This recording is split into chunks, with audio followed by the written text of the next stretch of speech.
A Embaixada dos Estados Unidos vai ampliar atendimento para reduzir as filas dos vistos no Brasil. Campanha da ONU com direção e atuação de brasileiros denuncia o drama do casamento infantil nos Estados Unidos. Homem acusado de estupro de menor de idade no Brasil é encontrado em New York e será deportado. Depois de mais um massacre em escola, especialistas alertam para a importância de conversar sobre o assunto com as crianças. E diante do aumento da violência, Miami quer tomar medidas radicais para começar a limitar o Spring Break.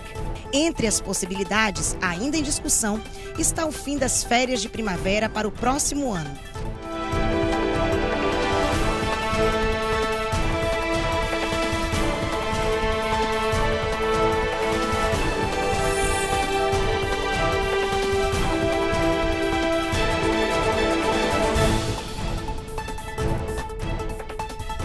Olá, boa noite. Muito boa noite. A Embaixada dos Estados Unidos anunciou que vai ampliar o atendimento no Brasil para reduzir a fila dos vistos norte-americanos, que está agora, em média, 550 dias. O objetivo é acelerar todo o processo e facilitar a viagem das pessoas que pretendem fazer turismo ou negócios aqui nos Estados Unidos. A Embaixada projeta emitir até o final do ano 1 milhão de concessões. A fila no consulado americano em São Paulo está maior do que antes da pandemia. As equipes foram reforçadas, mas ainda assim não estão dando conta do volume de pessoas. As 5 unidades consulares no Brasil estão processando 6 mil pedidos diários de vistos.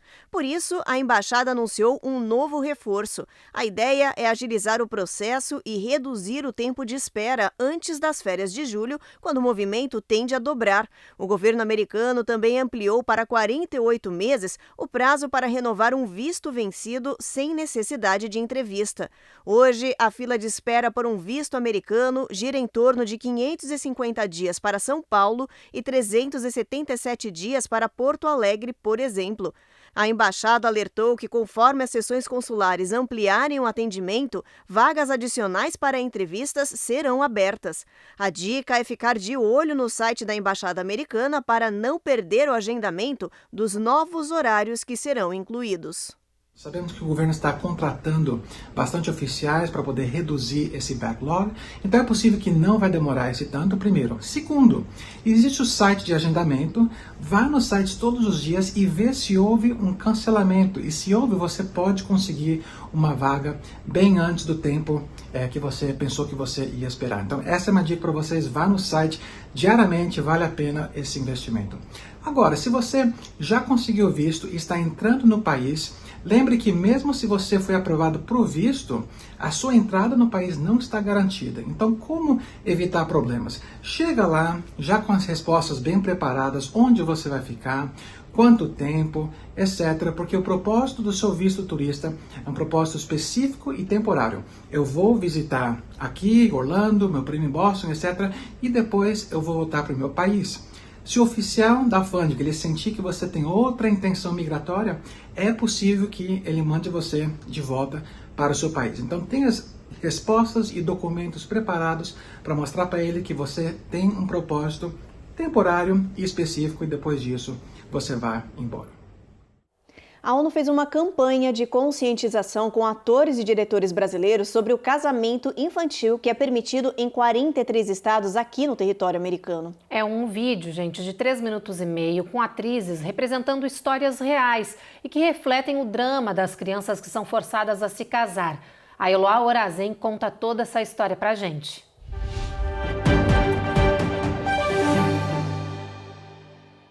I asked my dad, what if I say no? And he said, you have no choice. Qualquer semelhança não é mera coincidência.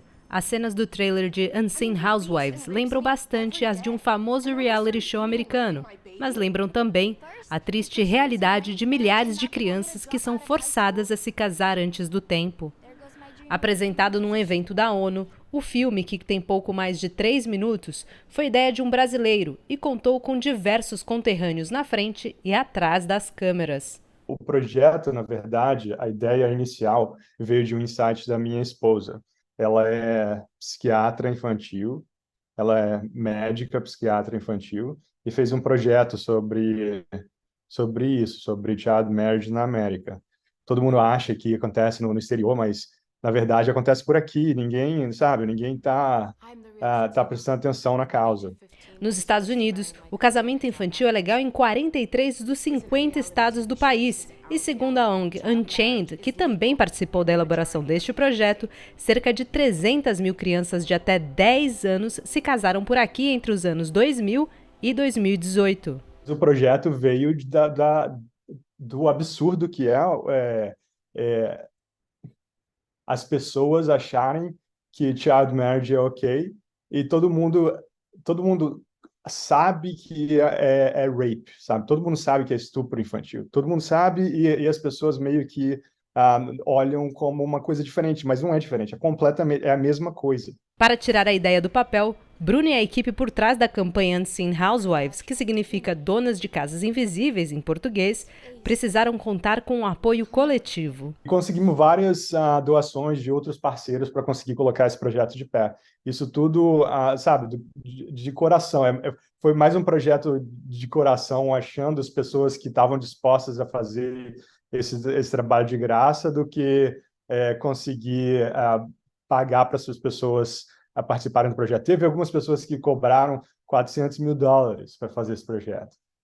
Tiveram algumas outras diretoras e diretores que recusaram, não quiseram fazer porque não tinha dinheiro.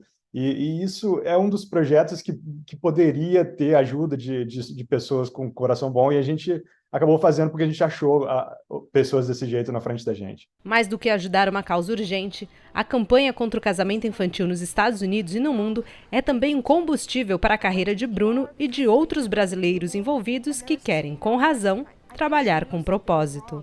Trabalho com propósito. É por isso que eu estou fazendo o que eu estou fazendo hoje em dia.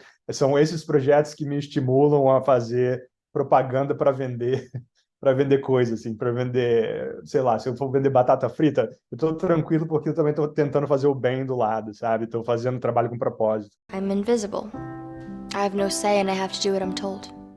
Autoridades de imigração anunciaram que um homem acusado de abusar e estuprar um menor de idade no Brasil foi preso em New York. Ele não teve nome ou foto reveladas, apenas se sabe que se trata de um paquistanês de 32 anos que tem residência permanente no Brasil. Segundo a imigração, ele chegou aos Estados Unidos em 2017 pelo México. Pediu asilo alegando não poder voltar para o Paquistão e teve permissão para ficar aqui enquanto o caso dele era analisado. Só depois que ele já estava em algum local do território norte-americano é que o governo recebeu um aviso de que ele era considerado um fugitivo internacional. Agora, preso, ele será deportado para o Brasil, onde vai responder pelo crime. Bom, depois do intervalo, tem reportagem especial com dicas para os pais sobre como falar com os filhos sobre os massacres nas escolas do país. E a gente traz também os detalhes da decisão inédita da cidade de Miami, que, diante do aumento da violência, aprovou uma medida para cancelar as festividades do Spring Break no ano que vem.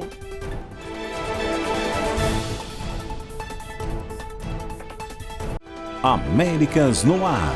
Oferecimento Rejuve Chef. Melhore agora sua qualidade de vida. Perm Shield. Precisando construir ou reformar seu ambiente? Temos o piso ideal para você. Acesse permshield.com.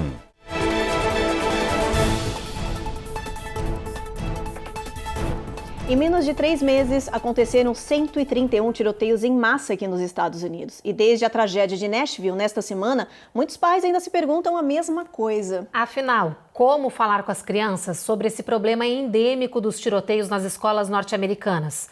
Bom, especialistas dizem que não é preciso um estudante estar numa escola atacada para ter uma resposta traumática. Olha, por isso, os especialistas em saúde mental dizem que é essencial falar com as crianças e jovens sobre os tiroteios, por mais difícil que possa ser.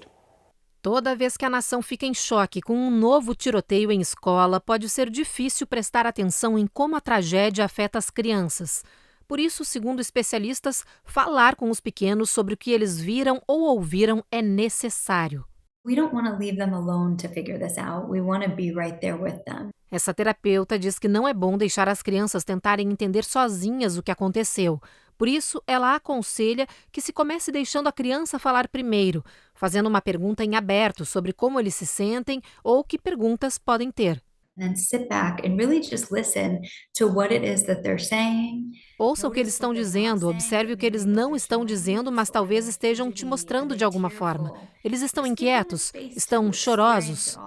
Diante de tragédias como a de Nashville, é importante ficar atento aos sinais de estresse que podem ser diferentes nas crianças.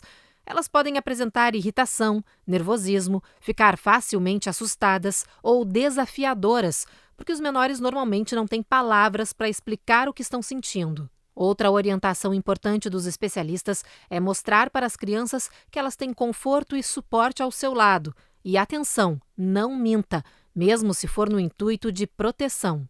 Não podemos dizer a eles que algo assim nunca vai acontecer na sua comunidade ou na sua escola. O que podemos fazer é validar seus sentimentos de que isso é algo assustador, diz Jody. But we can validate their feelings that it is scary. Também é sempre bom ter em mente o quanto é difícil para as crianças entenderem e processarem um assunto tão complexo. Por isso, nessas horas, é preciso muita paciência. Esse é um tema complexo, esse é um tema contemporâneo e esse é um tema que cada vez mais a gente precisa encarar com seriedade, porque os números vêm crescendo.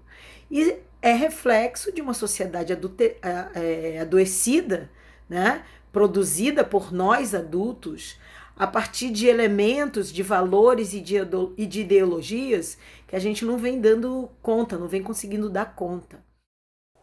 No sul da Flórida, Miami Beach quer cancelar o Spring Break, as férias de primavera. Isso na cidade litorânea, mas no ano que vem. E os motivos são os excessos. Pois olha, nos últimos 3 anos, a região foi invadida por milhares de turistas que trouxeram violência, tiros e mortes. A Cuni Rocha tem os detalhes dessa proposta polêmica. Nada de festas, bagunças e bebedeiras até tarde. A cidade quer impor diversos limites e medidas drásticas que tornariam Miami Beach menos atraente para os turistas festeiros. Entre as possibilidades, ainda em discussão, está o fim das férias de primavera para o próximo ano. Os políticos locais e as autoridades querem criar eventos e festas particulares nos arredores de Miami Beach, com policiamento reforçado e detectores de metais, para afastar os turistas arruaceiros dos pontos turísticos que são visitados por famílias. Eles ainda planejam impor, no ano que vem, um toque de recolher, que iria de quinta a domingo nas semanas de pico do Spring Break, além da proibição de venda de bebidas alcoólicas nas ruas durante todo o mês de março. As medidas seriam uma resposta à onda de violência que a cidade vem registrando nos últimos 3 anos. Há 2 semanas, 2 tiroteios isolados foram registrados na Ocean Drive, um dos principais pontos turísticos da cidade. Uma pessoa ficou ferida e outra morreu. De 27 de fevereiro a 27 de março, a polícia fez 488 prisões, 105 armas de fogo foram apreendidas. Para alguns, as medidas em discussão foram bem-vindas, mas para outros foi considerada um exagero. Muitos disseram que a cidade viraria uma prisão, com cercas, limites, policiamento e ruas fechadas. Miami Beach é considerado um dos lugares mais livres da Flórida, mas essa liberdade pode estar com os dias contados. Você tem amigos verdadeiros? Olha, um estudo apontou que as boas amizades podem ser um trunfo para a saúde mental e física. Elas podem ajudar muito mais do que a gente imagina. As amizades são tão importantes que podem combater, por exemplo, a ansiedade, a tristeza e o estresse. O estudo acompanhou o dia a dia de 4.000 pessoas durante 3 semanas. Eles registraram tudo sobre esses voluntários, incluindo as experiências positivas e negativas com relacionamentos próximos, e verificaram a influência dessas amizades na pressão arterial, frequência cardíaca, estresse e ansiedade. O resultado apontou que ter boas relações sociais resulta diretamente em uma saúde mais controlada.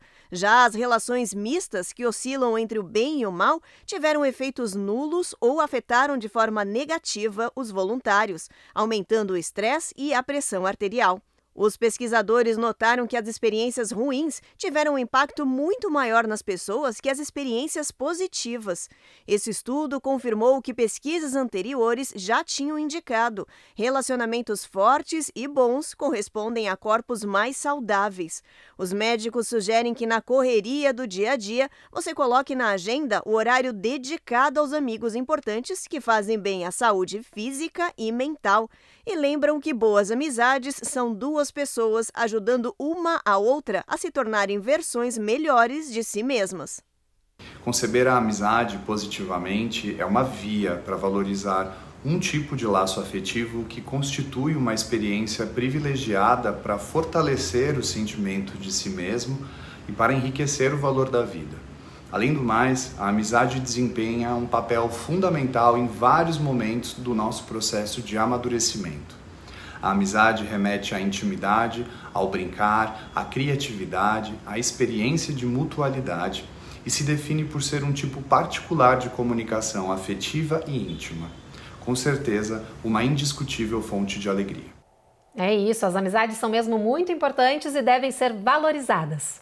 Bom, depois do intervalo, a gente explica a nova orientação da OMS para a vacinação da Covid em crianças. E um novo relatório revela que aumentou a confiança do consumidor aqui no país. Será que isso indica que a economia está melhorando?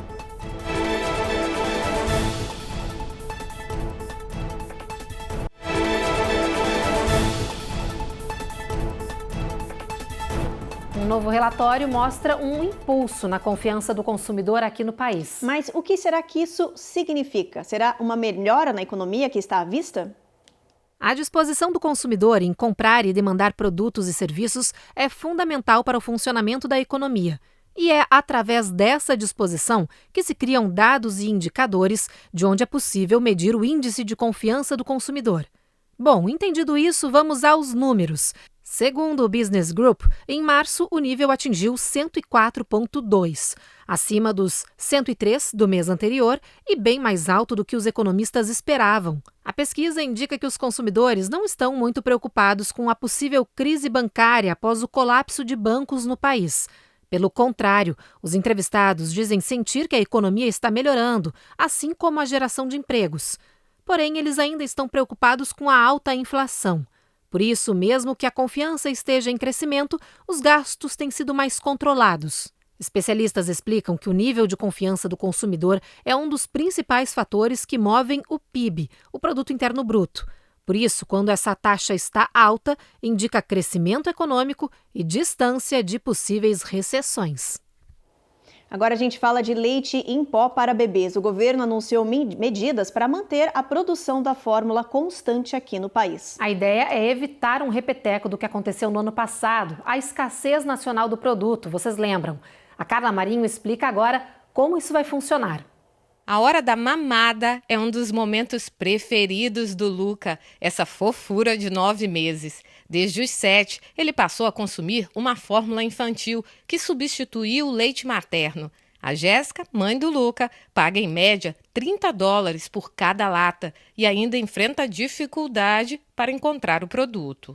Já teve vezes de eu ter que pedir diretamente da Inglaterra, é uma fórmula importada, só que a Target os Estados Unidos começou a importar essa fórmula da Inglaterra na época que a fórmula estava faltando no mercado. Então as pessoas podiam ter uma opção dessas. Em 2022, os Estados Unidos enfrentaram a escassez histórica das fórmulas infantis. Era difícil achar o produto nas prateleiras dos mercados. O problema começou em 2021, quando a maior fabricante de fórmulas infantis dos Estados Unidos, a Abbott Nutrition, fez o recall de vários produtos por suspeita de bactérias perigosas na fábrica de Michigan. Para evitar uma nova crise como essa, o governo americano anunciou um pacote de medidas estratégicas para manter a produção constante no país, que incluem garantir que a indústria de fórmula possa identificar riscos para as cadeias de fornecimento, desenvolver planos para tornar menos graves quaisquer interrupções potenciais de produção, O FDA também irá acelerar a revisão das submissões pré-mercado para novos produtos de fórmula infantil, expandir e aprimorar o treinamento de investigadores que inspecionam os fabricantes. A FDA diz que muitas partes desta estratégia nacional já estão em andamento. As ações acontecem quando a administração Biden enfrenta críticas por sua maneira de lidar com a escassez de fórmulas infantis no ano passado. Precisa haver uma fiscalização muito bem feita e um incentivo à qualidade desse produto, para que seja o melhor que nós possamos dar para os nossos filhos. Agora, uma informação importante para os pais e tutores de menores. Os especialistas em vacinação da Organização Mundial da Saúde dizem que crianças e adolescentes saudáveis podem não precisar de outra dose da vacina de Covid-19. Isso se eles tiverem entre 6 meses e 17 anos e, claro, forem considerados de baixo risco. Essa nova recomendação foi revisada por um grupo de consultoria estratégica de especialistas em imunização da OMS. Mas o grupo adverte que pode revisar suas recomendações novamente se as taxas de transmissão mudarem no mundo. Os especialistas também estão recomendando reforços adicionais para populações de alto risco que não recebem uma dose há pelo menos 6 meses. Fazem parte desse grupo as pessoas mais idosas, as imunocomprometidas, profissionais da saúde da linha de frente ou grávidas. Bom, depois do intervalo, tem reportagem explicando por que os Estados Unidos são o país com maior risco de tornados. E a gente te mostra como vive o morador da suposta Casa do Homem-Aranha em New York, que recebe cartas do mundo inteiro com pedidos para o Peter Parker.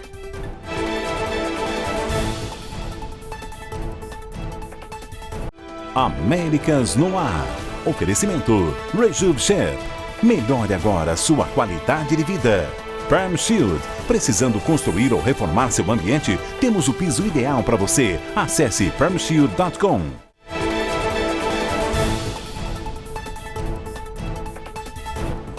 As mudanças climáticas estão colocando em risco vilarejos inteiros localizados próximos de geleiras ou montanhas nevadas, que estão derretendo em níveis alarmantes. Os cientistas dizem que esse degelo pode provocar um tsunami repentino e matar milhares de pessoas. A Carolina Camargo tem as informações. Mais de 15 milhões de pessoas em todo o mundo vivem sob ameaça. Elas moram próximas às geleiras que estão derretendo. Os cientistas dizem que esse degelo está aumentando o nível de água de lagos, derretendo montanhas e criando avalanches que não existiam antes. No ritmo atual, essas geleiras podem provocar o que os cientistas apelidaram de tsunami sem mar, inundações repentinas que podem varrer vilarejos inteiros da superfície da Terra. É como se uma barragem de água arrebentasse de repente e provocasse uma tragédia em larga escala. Esse fenômeno recebe o nome de explosão de lago glacial e vem sendo registrado em várias partes do mundo nos últimos anos. O aumento da temperatura do planeta é apontado como a principal causa deste problema.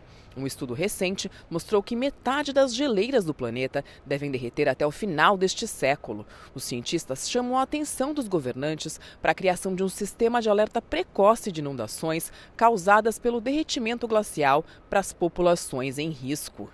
Em função das mudanças climáticas, as geleiras estão derretendo. A quantidade de água nos rios e lagos só cresce e milhares de pessoas perderam suas vidas no último século. Existe um grupo raro e preocupante também de pessoas que vivem em regiões com risco de inundação e morte repentina. No total, são 15 milhões de pessoas no nosso planeta vivendo em regiões com risco de inundação. E mais da metade dessa população está concentrada em 4 países, que é Índia, Paquistão, Peru e China. Uma outra região do globo merece o cuidado e a atenção, pois vive sobre o risco de alerta e fica entre os Estados Unidos e o Canadá, no noroeste do Pacífico até o Alasca. Portanto, meus amigos, aquilo que chamávamos de mudanças climáticas acabou se tornando uma emergência climática. Ações e medidas do governo e mudança do estilo de vida da população se faz necessário para que a gente promova a manutenção de vida na Terra. Com os fortes tornados que recentemente atingiram o Mississippi, deixando dezenas de mortos, muita gente se pergunta por que esses fenômenos são tão comuns aqui nos Estados Unidos. Olha, são registrados em média 1.200 tornados por ano aqui no país. A explicação estaria no chamado corredor de tornados que corta boa parte do território americano. Por onde eles passam, deixam uma enorme destruição. Os tornados são um desafio por serem fenômenos de formação e duração rápida. Dias atrás, quando atingiram o Mississippi, ninguém poderia imaginar o tamanho do estrago. Cidades inteiras foram varridas pelos tornados e 26 pessoas morreram. Esse antes e depois, registrado por satélite, mostra a dimensão da tragédia. Esses cones furiosos são redemoinhos de ar que se formam na Terra e viram um espiral de ventos super fortes. Cientistas dizem que as causas que levam às formações ainda não são totalmente entendidas, mas sabe-se que elas tendem a ocorrer quando o ar frio e seco colide com o ar quente e úmido. E esse encontro acontece com mais frequência em latitudes médias, exatamente onde ficam os Estados Unidos. Aqui no país, a maioria dos casos acontece no chamado corredor de tornados, que abrange os estados do Texas, Oklahoma, Kansas, Nebraska, Dakota do Sul, Indiana, Missouri, Iowa, Illinois e Ohio. Outros lugares do mundo onde os tornados se formam com frequência são o Nordeste do México, o Norte da Argentina e o Sul do Brasil. Ainda assim, nenhum lugar do mundo se compara com os Estados Unidos. No país, todos os anos, acontecem mais de 1.200 tornados. Bom, agora é hora da meteorologia. Vamos dar uma olhada aqui no nosso mapa com a gente no telão, pessoal? Olha só, amanhã sol brilha em New York e em Washington também. Norfolk, mesma coisa. Charlotte, máxima de 69. Em Atlanta também o sol raiando aí ao longo de todo o dia, 71 de máxima. Na Flórida, previsão de chuva somente em Miami, onde a mínima fica em 73. Em Houston, no Texas, a previsão é de chuva ao longo de todo o dia, assim como San Antônio, onde a mínima pode chegar a 68. Vamos dar uma olhada agora em El Paso. Olha, mínima é de 47, máxima de 82, tempo encoberto, sol entre nuvens meio tímido. A mesma coisa em Albuquerque, máxima de 68 graus nessa região. Phoenix vai chover o dia inteiro, mínima de 47. E Los Angeles, a previsão é de chuva, chuva forte, aí tem trovoadas, mínima de 47. Las Vegas, a mesma coisa, aí chuva também, mínima de 43, máxima de 57 graus, Evelyn.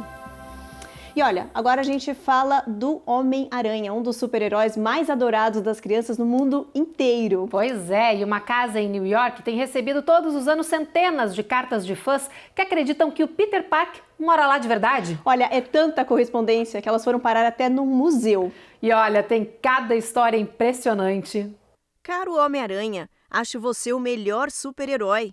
Homem-Aranha, você pode me enviar uma fantasia igual à sua? Estas são apenas algumas das centenas de cartas que o Homem-Aranha recebe do mundo todo.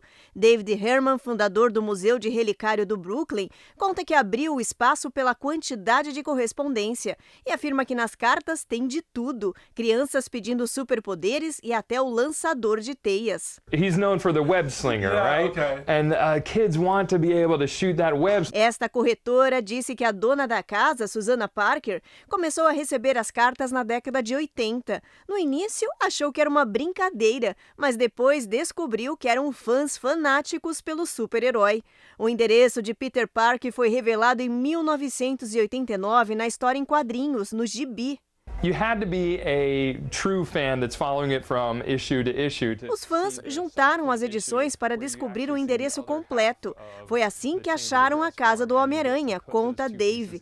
O lugar ficou tão simbólico que até os bancos começaram a enviar propostas de cartão de crédito para Peter Parker nesse endereço. David conta que o correio sabe que não há ninguém com esse nome aqui e completa, mas eles entraram na brincadeira. The postal service is in cahoots here.